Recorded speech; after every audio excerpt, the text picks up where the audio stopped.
Keeping up with recent events and determining what is significant and what is relevant is nearly impossible.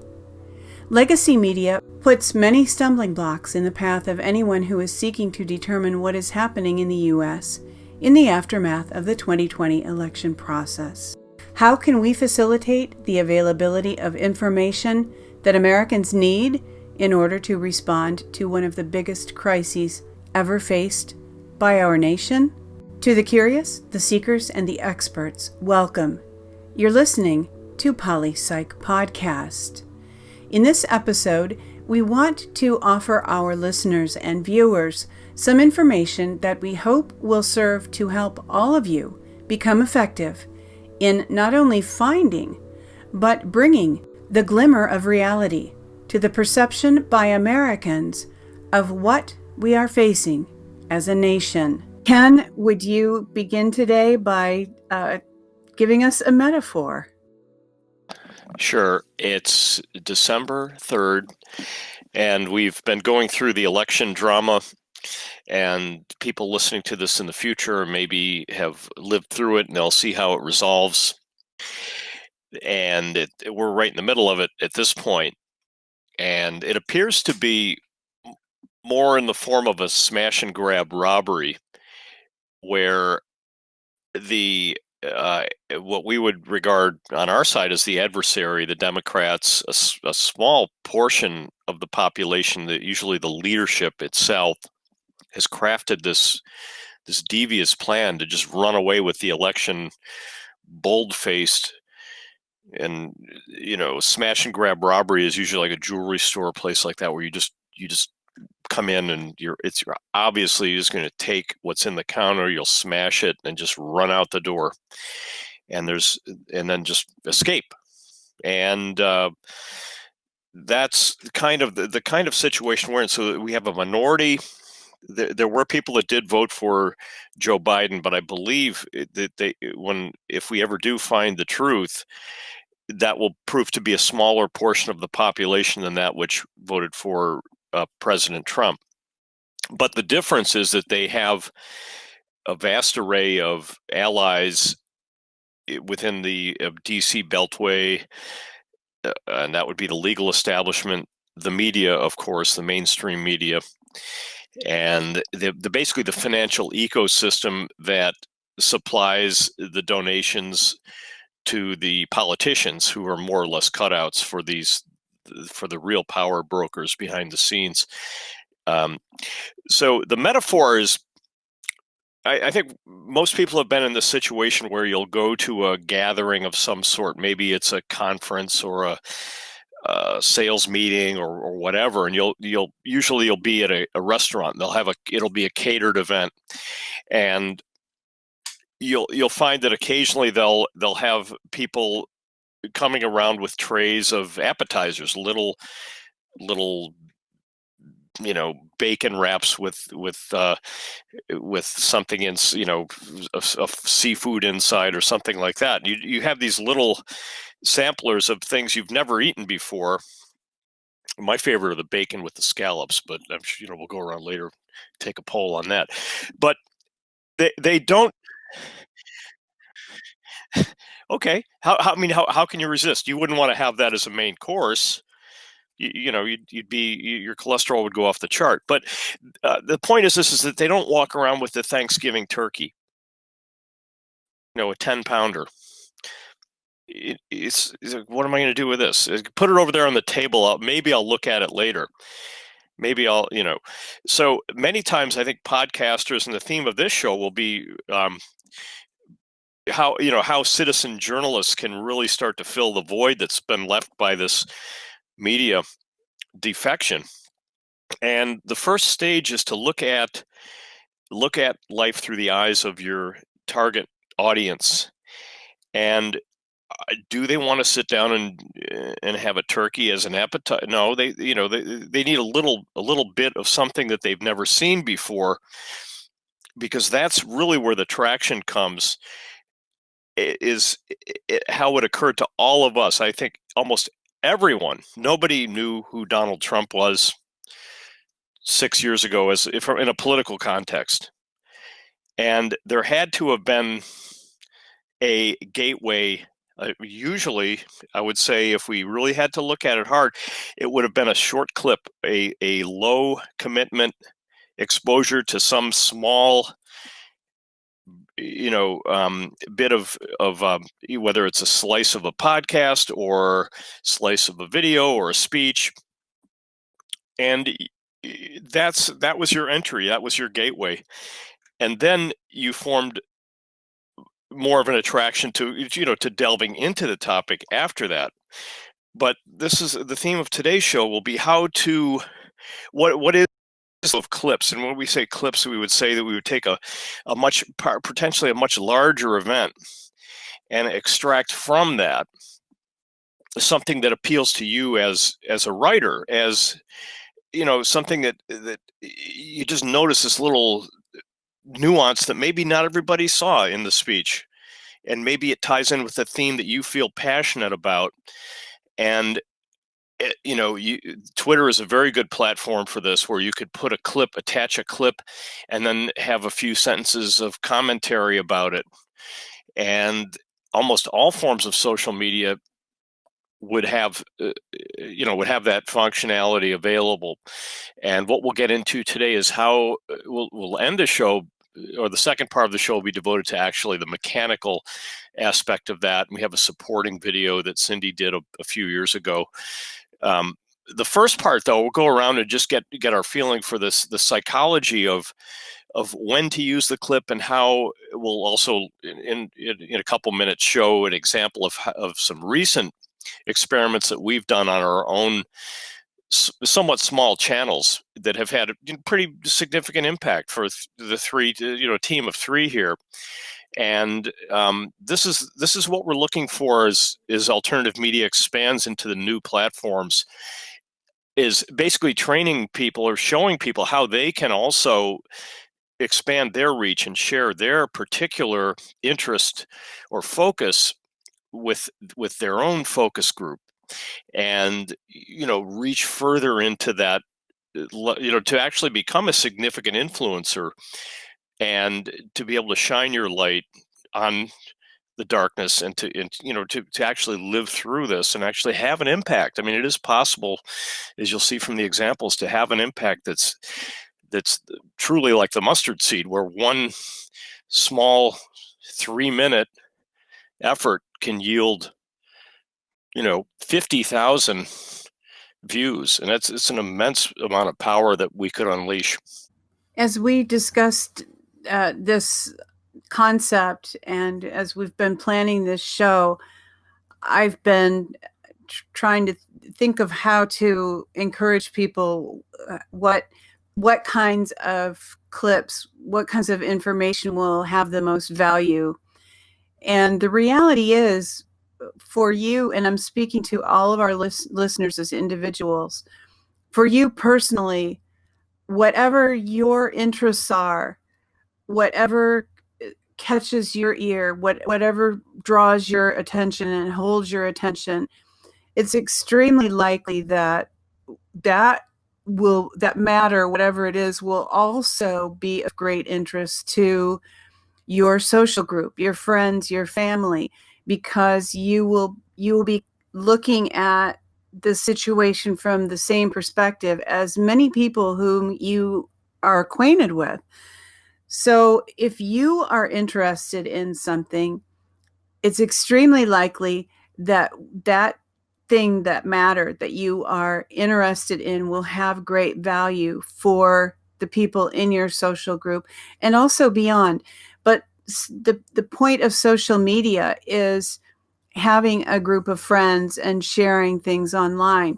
So thinking in the most small unit of measure, if you just are able to online, maybe 10 of your friends will see something that you consider to be of value. They will also consider it to be of value. They will share it with their social groups. And that is the very means by which information is transmitted, so that we are the news. You are the news.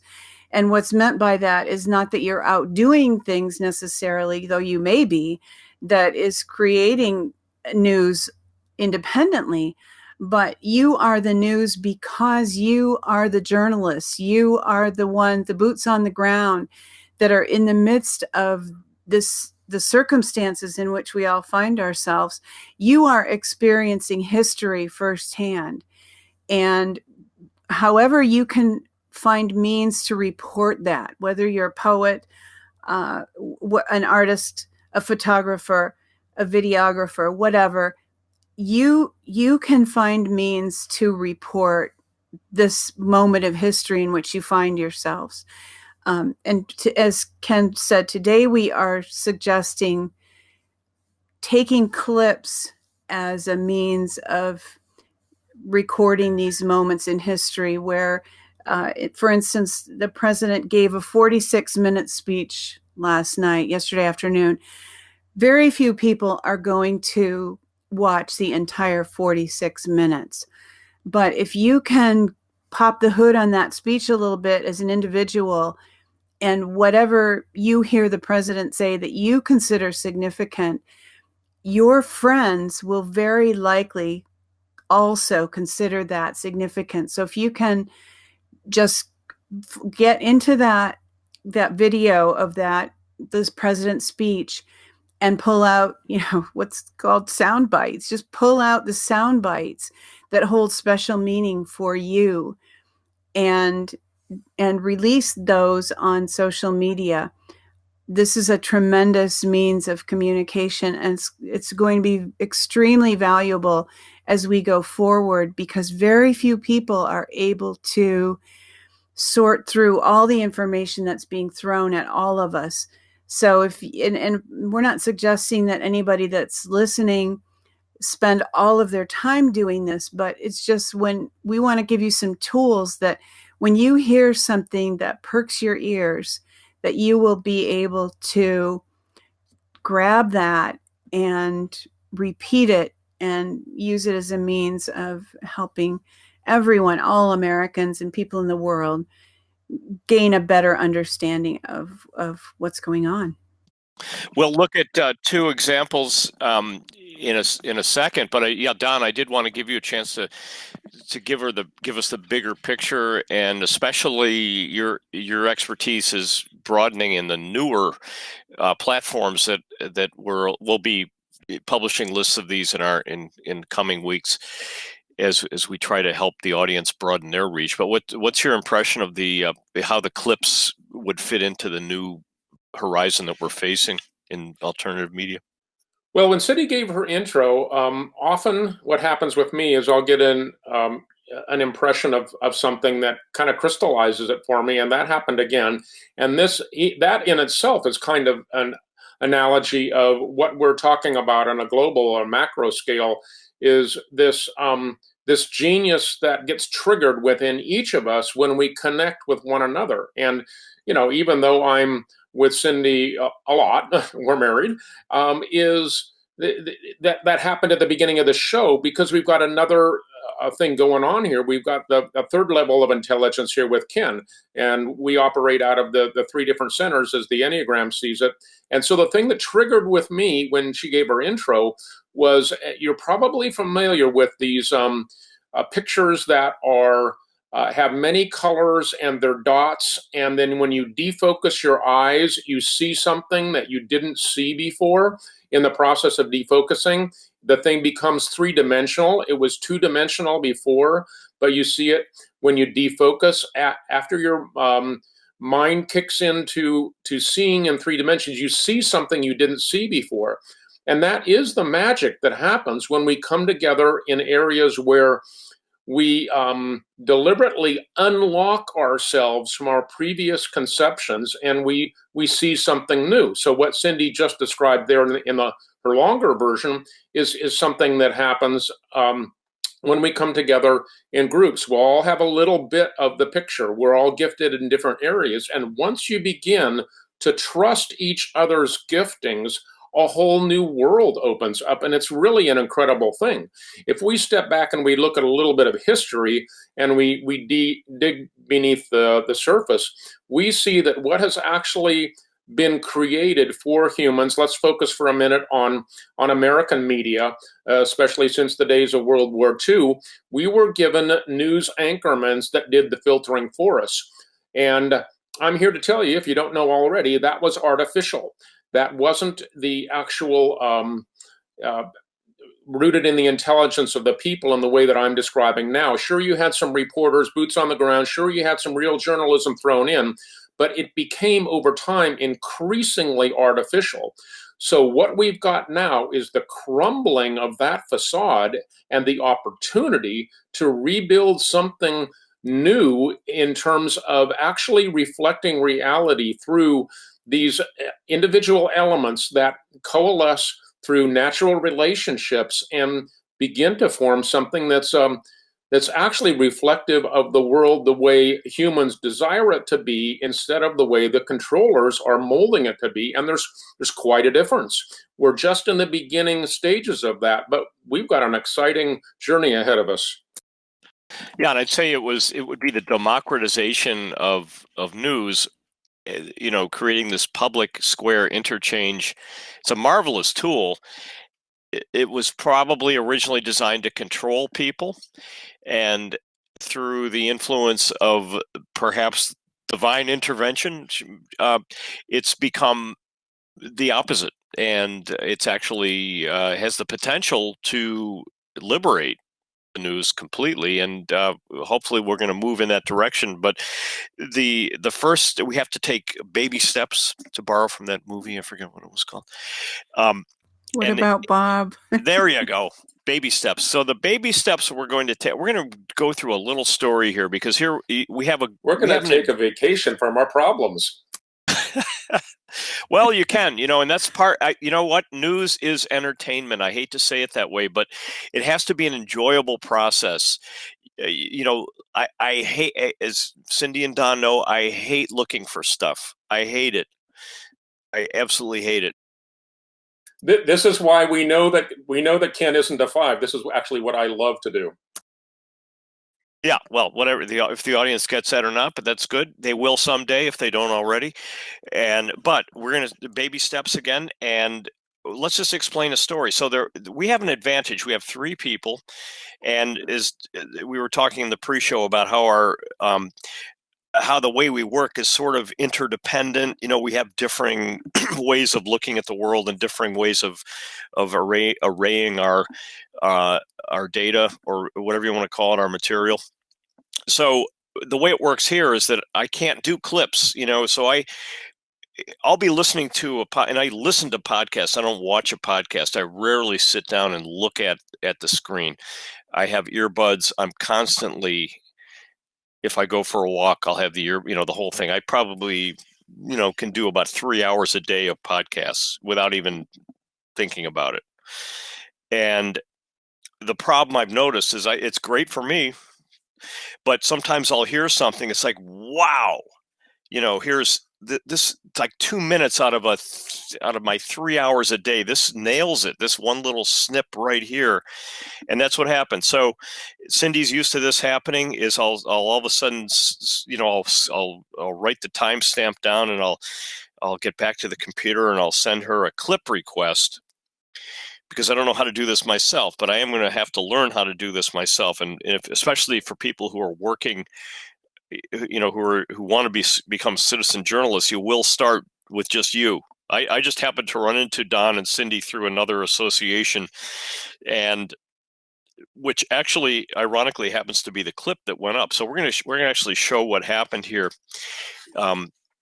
And the pictures will appear in our as we're going along. So the particular clip, it was a Dr. Corsi was interviewing someone about election fraud, and my own personal orientation is I love hearing all about people who see things and they saw it but to me it's sort of like, well, that's, in court you just have to either trust the person or not. So my favorite type of evidence is physical evidence, where it's a third party is is involved, and it's on film, and it's indisputable. And that's why I slammed the brakes on with this one clip. And we may even play a portion of it here in the show. And it had to do with actually CNN being, showing in real time, as you'll see, real time evidence of election fraud. And that, slam on the brakes, that was very convincing to me. So I sent Cindy the clip request. And then, Cindy, why don't you tell us what happened next then after that with, I think it was a Twitter, we did a tweet. Well, first of all, I do want to acknowledge that Ken has a unique ability to be able to kind of pull things out of the ether and know what is very significant on a large scale. So it's my custom to, when I create a video, to put it out on social media. And when I say create, I'm being generous with myself, because I didn't create this video. I just snagged a clip out of somebody else's video. Was it Camtasia, or what was what method did you? Yes, I used Camtasia. In fact, I just did a screen capture, that allows me to just get that portion which I want, rather than downloading the whole thing and having to do some video editing, that's okay to use that method too. But this is a lot quicker, takes a lot less disk space. And so I screen recorded this clip. How long was it, Cindy? I think it was 2 minutes, maybe. I think it's 2 minutes 11 seconds. And I happened to put it on Twitter because it was small enough for Twitter's limit. I think there's a file size limit and a length limit that Twitter imposes for videos. So you can't. That's why the president's speech on Twitter yesterday was just a sample on Twitter, and then he had the full version on Rumble and Facebook and other places. So this was short enough for Twitter, and it's very quick to put something out on Twitter. It doesn't require all the titling and some of the hoops that you have to go through on YouTube and other video platforms. So I just put it on Twitter.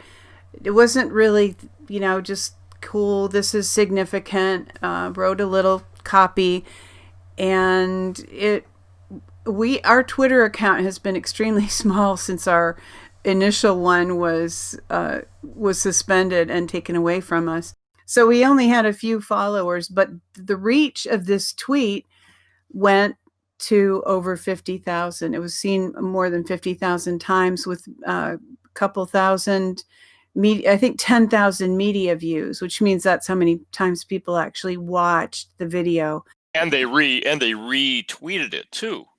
Yes, they did. It had that's what accounted for the larger. Obviously, it wasn't just we don't have 50,000 followers. We had, I think before that went up, we had 10, because again, we used to have 5,000 followers, and Twitter just zapped them all out and vaporized our account. And we're suspended. We're in purgatory or I don't know, whatever it is, but we have 0 followers and 0 following on the original. And so we started a new one, Poli-Psych 2, and I think we had 12 followers. Now we have 48, just from that one tweet. But that wasn't the point. It was the fact that we had, with the one, Cindy, one person reached, and actually it was closer to 60,000. You're right. Yeah. One person, 60,000. That's an immense asymmetrical influence. And this is the magic of the clip. Now again, the clip is only it's just a short, small time commitment. It's an appetizer. I don't know who saw it. We'll never know. But I bet somebody saw it who maybe they were too tired to eat a whole turkey. They were too, they didn't want to sit down and watch, Giuliani for 4 hours. And I'll point to a note that Cindy sent me yesterday. Sorry, Cindy, full disclosure here, is she said yesterday that let's see, something you were saying, you were basically expressing your, you're getting a little tired of all the hoopla. It's what happens when you eat a turkey. You go to sleep. It's just like enough. I heard that one, but when you hear these stories over and over of election fraud, but sometimes there was one that I saw yesterday, but I'm thinking, oh, I can't do this to Cindy again. It was a minority, somebody in a total minority group who came to the U.S. for freedom. It just, I don't know, maybe I'll have to go back and look for it, but that moment is lost in time. And that's my point. This is why I'm adamant about this issue, because these marvelous interactions that occur, nobody will see, because they're usually buried in like 1 hour and 40 minutes, 20 seconds. And it's a moment in time, where a human being was expressing themselves. And this is what we need you people to do out there. And if you're still listening to this podcast and eating this turkey, it's a good turkey. The gravy is very good. This is your role as a small, as a budding independent journalist, is to push out the one that moves you and tell us and say why. And that's what happened. That's what Cindy did. And, we put it on our YouTube later, and it's got, I don't know, 150 views there. Yeah, that's right. Something like that. Yeah. Now the opposite happened again. I wrote to Cindy, and this time the clip was General McInerney, Lieutenant General McInerney, ex-retired. I think he's retired, right? And he had very specific opinion about the Kraken, about what that means, and also described the server farm in Germany that was involved in the election fraud. I mean, literally election fraud, where they're pumping in through the Dominion software. Don't mention that on Facebook or Twitter. Well, let's see what happens. We'll test the algo. So yeah, exactly. But there it was. It was a clip. And Cindy, why don't you can describe what happened from there? How did you do that one? How did you do that one? Our highest viewed video on our Poli-Psych channel up until this time was, I think, maybe 400 in the 500 range. We had gotten quite a few views of a Game of Thrones Enneagram video that we did, and we produced a video during which we commented on Bob Dylan's song "Murder Most Foul." And this, I think it's 7-minute clip, received, as of today, it has received 3.3 thousand views. And we've told ourselves, the three of us, that we believe in what we're doing, and just to get we believe in, because we're people of faith, to a certain extent. We believe that just putting things out in the ether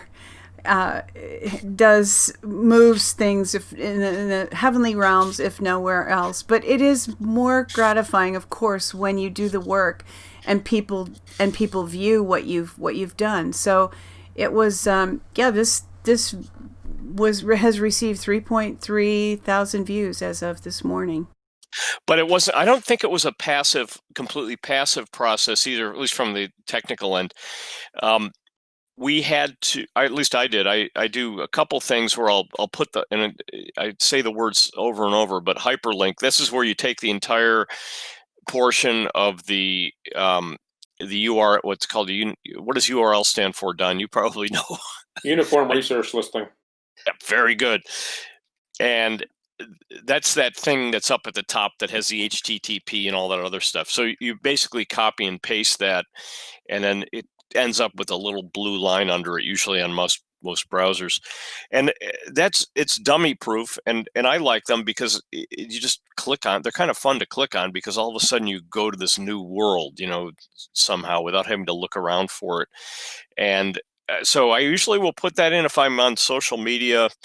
I have a troll account on Zero Hedge that I sometimes work. Now, Don, did you do anything with that? Were you broadcasting or sharing that video In the early stages, I put that on all of my social media, and I'm on every single one. But I just noticed it on one that it shot up, and I didn't pay any more attention to it than that. I showed Cindy when it was like 1.2 or something, but I don't even know if that was my post or something else. I can't remember. You'll never know, and many times you'll never know. But the effect of that, we had 100. I think we had 90 subscribers. I mean, we're our YouTube. Aside from the fact we're fighting with, YouTube is definitely not promoting. I have trouble finding our own channel. They'll have, Poly. I'll have to type the whole thing in. Exactly. Do we have the dash in it or not? Yeah. Then there's all these other channels that are kind of like it, like Poli-Psych Podcast, whatever. So we picked a name that's, not, we didn't like X22 is my favorite. It's like 3 letters and it's easy to remember. So but again, so we go from, this is not, again, our numbers are laughably small in some cases. I think maybe we know why, because we have a lot of turkey here. Let's look at all these turkeys, and I mean that in a nice way. But I think we're going to start seeing more attention paid, because all of a sudden we went from, with this one little clip, we went from 90 subscribers up to 151. So yeah, 151 is not a lot. But if you look at the percentage, now we've been running the YouTube, we've been doing these podcasts for about a year and a half. We have some really good ones. I encourage you to go back, especially the one about Germany. That one may come back. We did a very good one. And if you have friends that don't know about Seth Rich, we did some really good shows about Seth Rich. Yes. And you can introduce that idea with some of our shows. And we did did we finally get one out on network? Or is that on BitChute? I don't know how. BitChute. Oh yeah, I think that's still visible. It is on BitChute, though the YouTube wouldn't permit it. The ones we did on the Fast and Furious, we did a series of 3. We did a series of 3 recently on critical race theory. That don't have very many views, but they'll be there for a long time. So hopefully, as we do, we're going to start doing more clips. I need to learn how to do it myself, and this is what I'm saying to everyone is. The latter part of the show will be devoted to Cindy explaining how she does this, because I have to learn to do this myself. I have to. It's a burden for Cindy to do it, and there's no reason why I can't acquire the skill to do this, and I'm dedicated to doing it this time. I could get the material out faster. I could start experimenting with my own approach to it. And so, whatever it is you're doing, Cindy, this is the next thing. Now, you did allude to this right away. We'll include the fact that you did a full video on Camtasia. But if you could just give us, you were talking about you did a screen grab, or you did I don't know, whatever it was. I'm kind of a techno grouch, as they're used to hearing. But once I delve into something and get proficient at it, it's not a problem. I think many people are like that with technical stuff. It's until there's an ease of use that goes along with it, you don't enjoy the process as much. And you really have to enjoy the work. You have to be fired up about the meaning, and that's the key to being a good journalist, I think, is to really care about your topic. And it's something that we definitely have an advantage over with the mainstream media. They put on a pretty good show, but I think they project their own superficiality. They don't realize, the persistence that we're capable of with the types of inspiration that we get from our spiritual life, and also from our political sensibilities. They may not seem like they may not have the same style as the liberals do with their fanaticism, but it's a lot deeper in a lot of cases, and below the surface. This is the whole silent majority metaphor. Ken, when you were, you said something about these things being lost in the shuffle. And it put me in mind of what really one of the most beautiful film moments in Blade Runner when one of the androids is dying, the final android who's left alive. Well, as far as it's obvious in the plot anyway. And he's on a roof in the rain, and he's holding a dove, and he says all these memories will be lost like tears in rain. And there's so many significant things happening concurrently right now. As you said, it's like a turkey dinner. There's just too much to consume. But because these times are incredibly historic, and I personally believe that we are in a time that history will prove to be at least as significant as 1776. Because we're living in times that are that significant, the more all of us can serve to record and preserve and catalog and make easily available, the better the understanding of future generations will be of what precisely took place at this time, and who was involved, and why it was significant, and how it was significant. So this is a crucial. We personally, I'm very results oriented. I want to produce things that will change people's mind, and not in a negative way, but I want to produce true evidence in a format that people can evaluate and make decisions. But I can imagine for somebody like you who value information just for the sake of information, and I know that I'm oversimplifying that, but this is a time in which it's incumbent on all of us to preserve the memory of these events as they happen, so that it can be more accurately studied and understood in the future. And in the future, I mean, in 2 weeks from now, even. Well, how do you do it?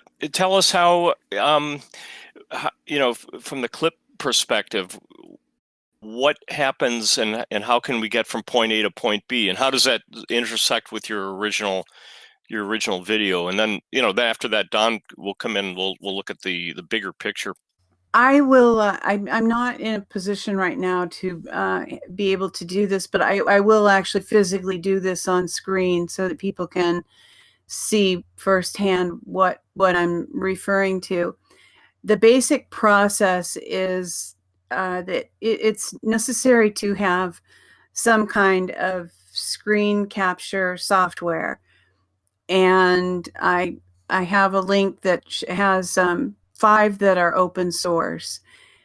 Personally, I don't happen to use one of the, at times I use OBS, but when I am in a hurry and just want to get a clip, my preferred bit of software is Camtasia. So I'm going to show that because it is very easy. Now it does need to be purchased. So this is not the only alternative, and I want people to know that you don't have to have a lot of money to do this. You just need basically an internet connection and a computer that has a reasonable amount of storage and a little bit of horsepower. Not a lot of horsepower, but enough for video. So the process is to go to the timestamp in the video where the soundbite, whatever it is that someone wants to focus on. Start running the screen capture software and play the video through the significant part. When the clip, the soundbite that's desired has been recorded, stop the recording, stop the video, and you probably will have, anyone who does this will probably have a sentence fragment at the beginning and a sentence fragment at the end that should be edited out. And if you want, you can add titling, which I do have a separate video that shows how to add titling. But if you look at the videos the clips that we're referring to, the 2 clips that had a lot of views, they don't have any titling. They don't have any kind of logo of ours, nothing. They're just the clip pulled right out. And anybody should be able to do that reasonably easily.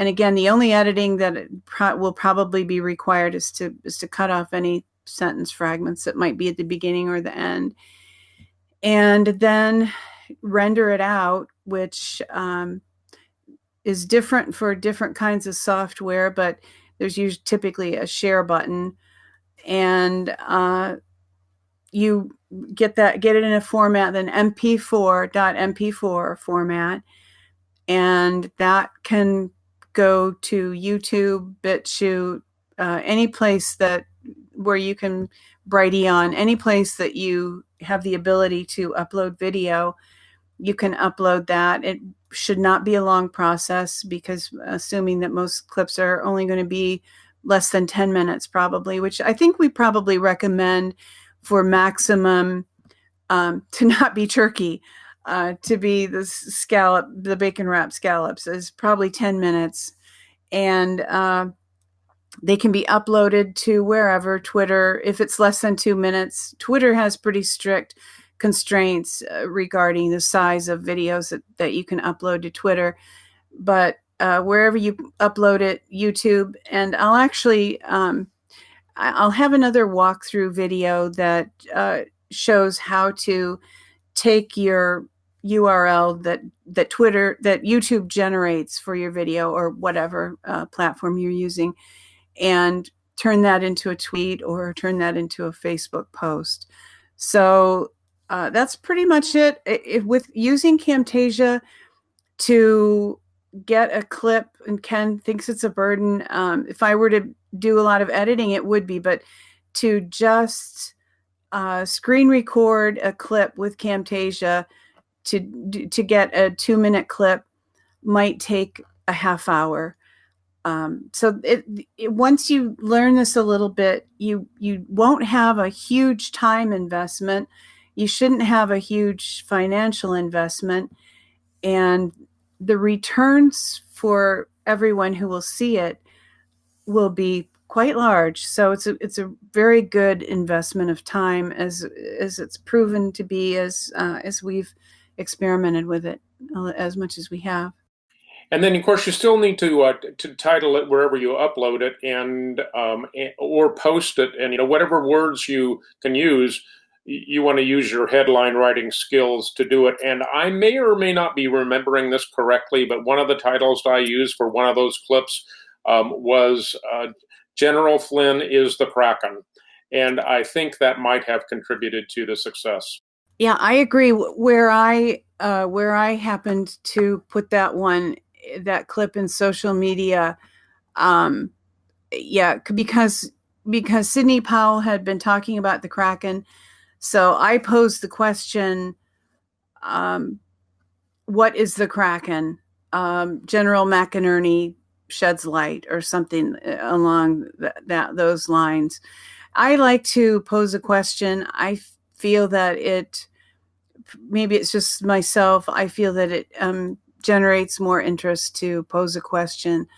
But again, each individual will know his or her own friend group, family group, and first of all, you will have just a natural, innate sense of how to express and communicate with them, and then gradually, I think as we work with words a little more, we just generally learn how to be more effective.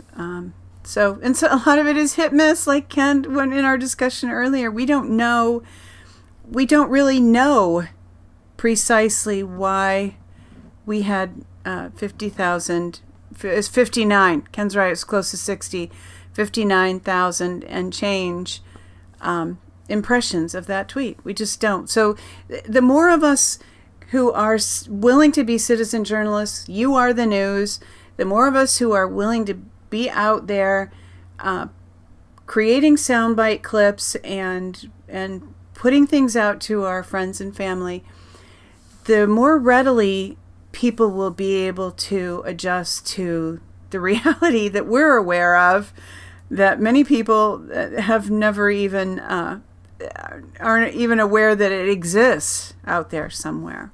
One of the possibilities for this viral clip that I want to mention, just because I think it will add another dimension to our conversation, is that there were significant people that actually unlocked the gate for us, and that we will never know. And that's just a possibility. We have no way of knowing that.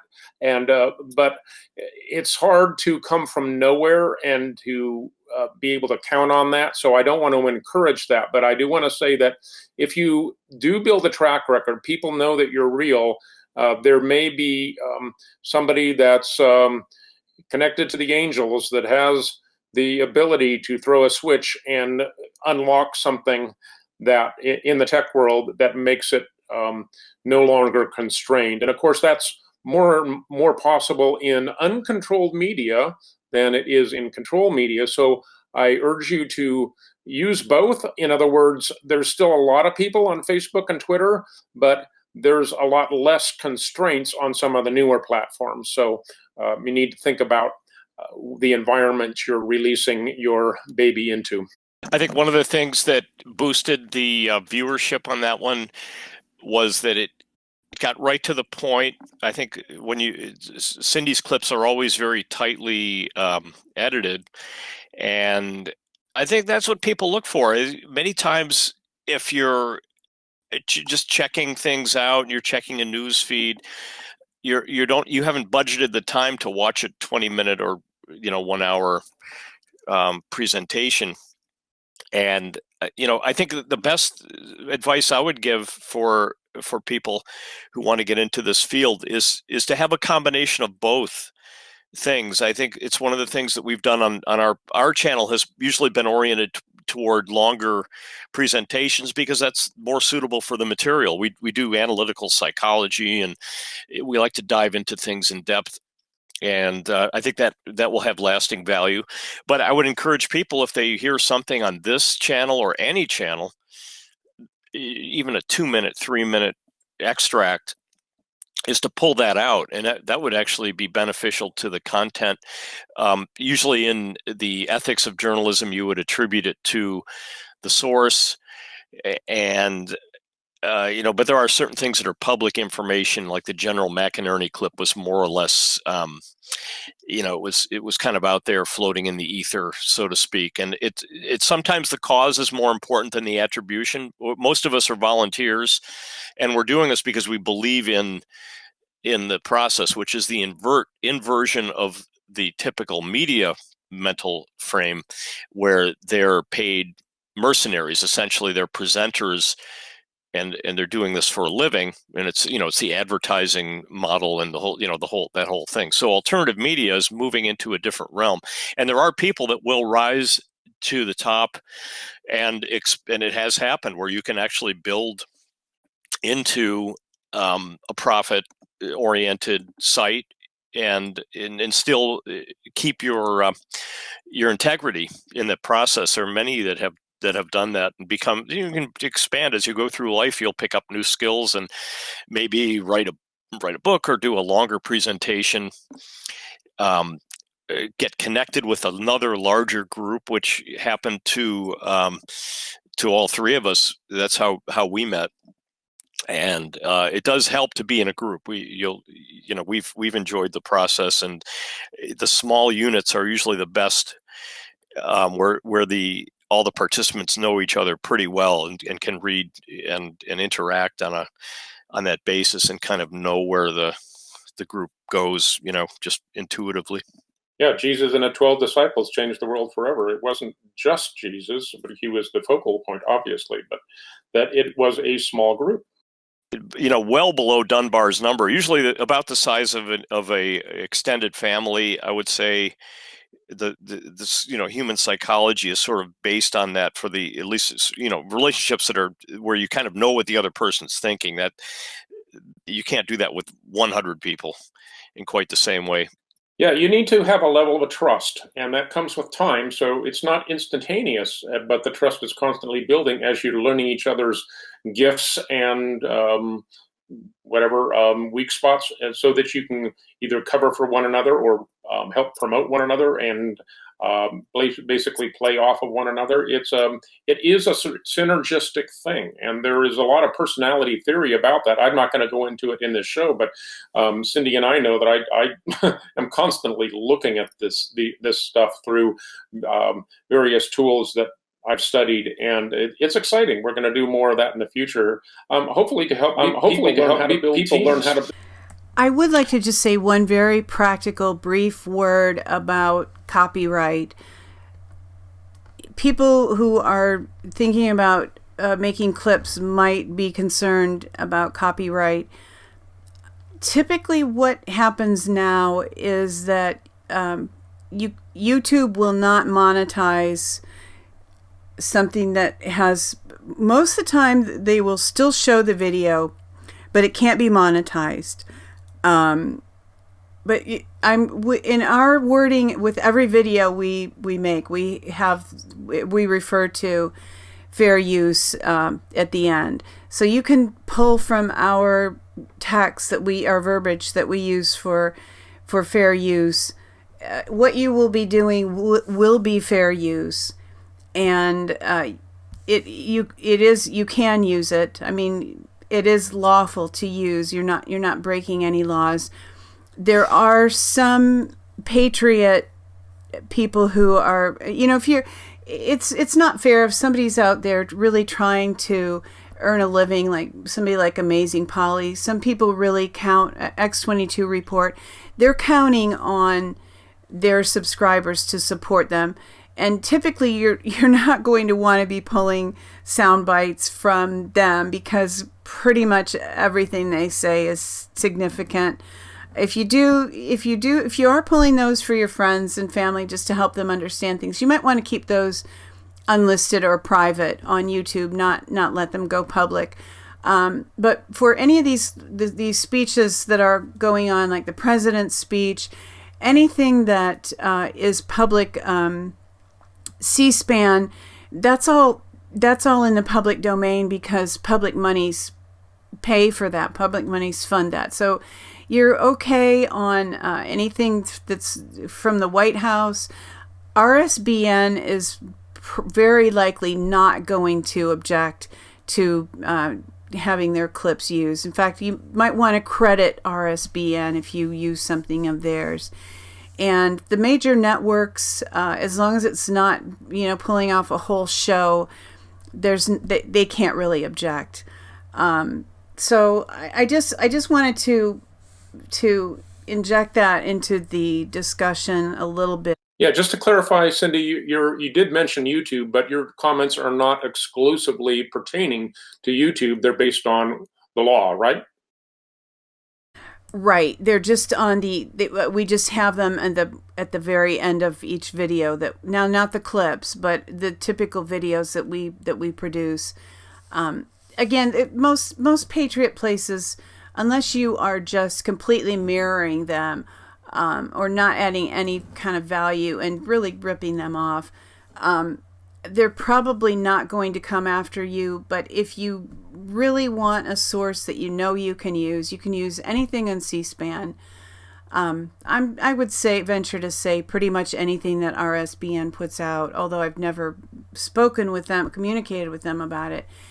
But Alex Jones, people might not like Alex, might not like InfoWars, but Alex has always said that anybody is welcome to rebroadcast, reuse, clip, all of his things. He has them copyrighted, but he allows complete use. I mean, even if you're critical of him, he doesn't care. He just wants the material out there. And so there are some very safe ways, and anyone who's concerned can leave a comment and ask further questions. But it has not been an issue for us other than with Network. When we tried to upload our long video that we did, we had maybe 5 clips from the film, and so somebody who held copyright objected to that. I know what we did wrong. We should have made it into a song. That's what they did with Alex. We should have made Network into a song, like "I'm angry, I've had enough of these people." Yeah, well, it could be. Go to your window. I want all of you to go to your windows now. That'd be a pretty fun rap. It's coming. So Cindy, you know what a fan I am of one-stop shopping. Is it Camtasia? Is that the whole picture there? And and then how does that dovetail into the second video, which will be your tutorial on these things? What's the big picture here? Yes, Camtasia is made by TechSmith, and I'll have the link. Honestly, when I installed Camtasia, I think it was $169. I think now it's $269. And I am including a link, and I'll show the page also, of open source alternatives to Camtasia that are free. I wasn't impressed with them. Yeah, I did try, and I found them to be kind of frustrating. So I don't know. Ease of use, I don't want to underestimate that for most people. Your level of persistence may be higher than the average bear. I think both of you, Don, as well. You get into this stuff really. You do very well with this, but the rest of humanity is not quite there. Myself included. So it's got to be pretty self-evident, or I'll just lose interest in the process. So I don't know. Camtasia looks promising, and I'd rather spend the money and get a better piece of software than some of the free stuff. Plus, there's ads. There's also, there's nothing's for free. You know what I'm saying? There's usually some downside, and it will come out with the way it looks, and the appearance is extremely important. From an advertising perspective. And that's why these clips worked. Cindy did a tight edit, and you press on it and you got the talk right away. And people look at that like, wow, I think I'll show this to, 300 of my best friends. So it's, the whole viral aspect of it took off. And when you make your clips, have that in the back of your mind. Is this something people need to hear, and usually that'll catch on, and other people will amplify it. And that's the key to this is getting that viral thing going. Well, we Camtasia. did the group that Ken has referred to, where we met. We were intending to develop citizen journalist classes. So at that time, I think I might have produced 5 videos on how to perform various aspects of citizen journalism. So I'm retooling those with our Poli-Psych logo, and I won't completely retool, so you'll hear some references to our old group, but I'm going to place all of those on our Poli-Psych. The alternative to the screen capture, and I did want to mention this, and I will have a video showing how to do this. The alternative is to simply download the video, whatever the video of interest is, have it on your local drive, and use very readily available video editing software. There's iMovie, there's Final Cut for Mac, and I know there's a corresponding Windows movie, and I'll also have a brief video showing how to download the entire video of interest and just edit out the specified clip from that, and how to render that, and also I'll probably have a separate very brief video that shows how to upload to different kinds of social media. So we want to make this we don't want, and I know this particular video that we're producing now is turkey. I think we're coming on an hour. But I'm going to have some videos that will be bacon wrapped scallops too. They will be a lot easier to absorb, and I know people don't have a lot of time, so I want to make this as simple as possible. I think I'd encourage smaller videos about these new platforms. Don, you could probably just do shorts or something describing just one of them at one time. Like, okay, because that'll be durable. That will, if somebody searches Parlor or whatever, just do something that's just devoted to that one thing. And we're not really looking for publicity as much as to be useful in life. Most people accelerate the awakening. That's what we want to do. That's where our heart is. So that's where so putting your heart where your keyboard is, and kind of molding it all together. It's a great thing. I'd encourage people to get involved. It's been, we go through cycles, and I think I started about 5 years ago, and it's, I think there's a new generation of people that are thirsty for information. I've noticed that in this region too, and there's an audience out there. It's big, and it just needs to be coaxed gently with small appetizers of things. And I'm looking at the Camtasia. It is if you have a student in the house, it's $169, and maybe you can get them to do your clips, because they do it in no time. The normal version is $249, $250 basically for the individual. And that's it for now. But check out Cindy's other video. Yeah, and I guess Camtasia would probably go beyond just making clips as well. Is that true? Yeah, Camtasia is very widely used by educators. Camtasia it's kind of a step beyond PowerPoint. Camtasia can be used to craft together a really nice instructional presentation. Well, maybe I'll add that to the quick start guide. So look for that too. Don's got that's the last I've got here, but Don's got maybe a couple words on the new horizon. He's much more in depth in where alternative media is going, and my own background has been more on the old, the Twitter and the Facebook and all that old stuff. But I'm trying to get turn the corner and migrate over to these new portals. Yeah, I just want to really basically do a teaser here, because the subject that Ken mentioned that I'm prepared to go into depth on is something that's going to take a while. So I just want to let people know that there are some really good alternative platforms out there to Facebook and Twitter, and a lot of people, I'm sure, have heard of Parlor, and there's other ones. There's also CloutHub, which I really got into for a while, but then I've recently discovered MeWe, and that's been around for a while.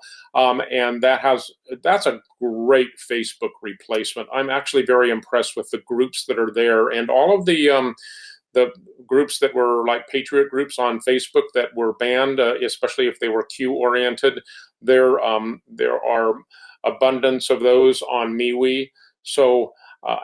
And again, what I'm all about, and really what our show is all about, is networking into cohesive groups that are synergistic, where you amplify each other's strengths. And social media that allows grouping really, really helps with that. So look into MeWe, Parlor, CloutHub, and there's other ones that are smaller, but I would encourage people to begin the process, because there is a significant learning curve, and I've got a lot of detail regarding some of the issues there. But again, that's a show in itself.